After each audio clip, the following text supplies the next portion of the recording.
America ने रूस पर पाबंदियों का ऐलान कर दिया। बड़ी खबर, राष्ट्रपति बाइडेन ने एग्जीक्यूटिव ऑर्डर पर साइन किए। लुहांस डोनेट्स्क से अब नहीं होगा अमेरिकी व्यापार। ब्रिटेन और फ्रांस भी लगाएंगे रूस पर प्रतिबंध, यह खबर आ रही है।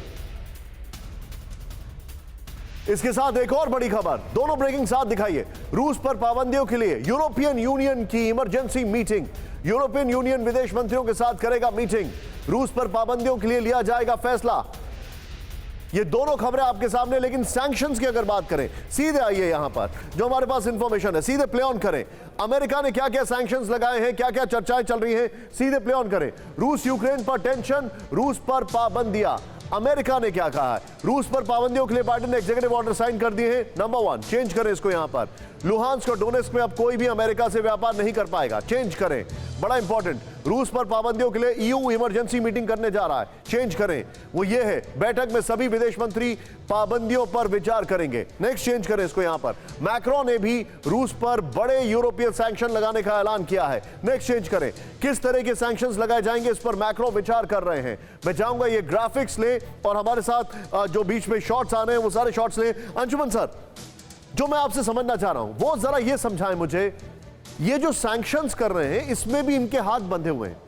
अमेरिका ने पार्शियल सैंक्शंस किए हैं डोनबास एरिया पर, रशिया पर नहीं किए। यूरोपियन यूनियन जो बहुत तलवार निकालकर घुमा रहे थे, देख के हाथ में दिखाई देता है वो सिर्फ लाठी है, कुछ नहीं कर रहे हैं वो लोग। इनके अपने वेस्टेड इंटरेस्ट इतने ज्यादा हैं, इनको डर लग रहा है कि रशिया ने अगर एनर्जी पर बटन दबा दिया तो इनकी हालत खराब हो जाएगी।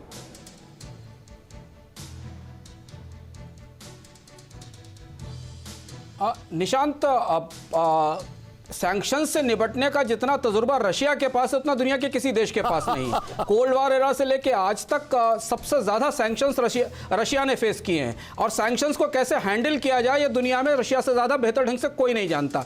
और रशिया आकार में भले ही सिकुड़ गया हो, लेकिन पुतिन के आने के बाद दुनिया की एनर्जी इकोनॉमी में रशिया ने अपनी स्टेक्स बहुत ज्यादा हाई कर ली हैं, बहुत ज्यादा हाई की हैं। ये समझना जरूरी है कि जो भी बातें हम इमैनुअल मैक्रों से सुन रहे हैं या ओलाफ शोल्ज से सुन रहे हैं या जो बाइडेन से सुन रहे हैं, उनके डिटेल्स क्या हैं, वो कौन से सैंक्शंस लगाए जाएंगे, कौन से ऐसे सैंक्शंस हैं जो नहीं लगे हैं रशिया पे 2014 के बाद। एक बड़ा सैंक्शन जिसका इंतजार पूरी दुनिया कर रही है, जहां से चीजें बदलेंगी, वो ये होगी कि रशिया को स्विफ्ट से बाहर कर दिया जाए। यानी दुनिया का जो बैंकिंग नेटवर्क है जिससे रशिया के बैंक जुड़े हुए हैं और फंड्स का ट्रांसफर करते हैं, वहां से रशिया को रोक दिया जाए। यह सैंक्शन ईरान पर लगा था और ईरान का करीब 1/3 ट्रेड खत्म हो गया था।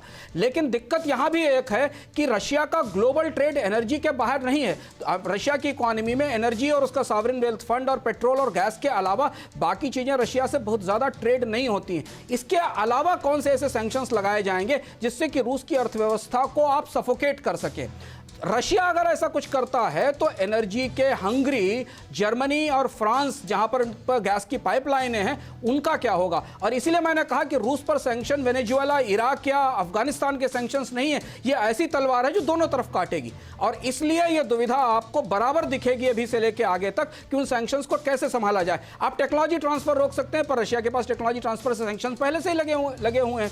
महत्वपूर्ण बात है कि क्या एनर्जी सिक्योरिटी पर हिट करेगा दुनिया। और फिर वहां वही बात शुरू होती है जो 1938 से हिटलर के दौर से शुरू होती थी, और कि एनर्जी सिक्योरिटी रशिया की इतनी पावरफुल है कि वर्ल्ड वॉर का इतिहास उसने बदला था। आपको पुराने इतिहास के तौर पर देखें तो एनर्जी सिक्योरिटी के दम पर रशिया ने पिछले 7-8 सालों में अपना फॉरेक्स रिजर्व तैयार किया। आपको याद होगा रूबल गिर रहा है अक्टूबर से लगातार, जब से सैंक्शंस की बात चल रही। पिछले साल जब 2014 में सैंक्शंस लगे थे तब भी रूबल गिरा था, लेकिन उसके बाद भी रशिया के पास फॉरेक्स रिजर्व बहुत अच्छा है। परवाह देश की, सोमवार से शुक्रवार रात 10 बजे TV9 भारतवर्ष पर।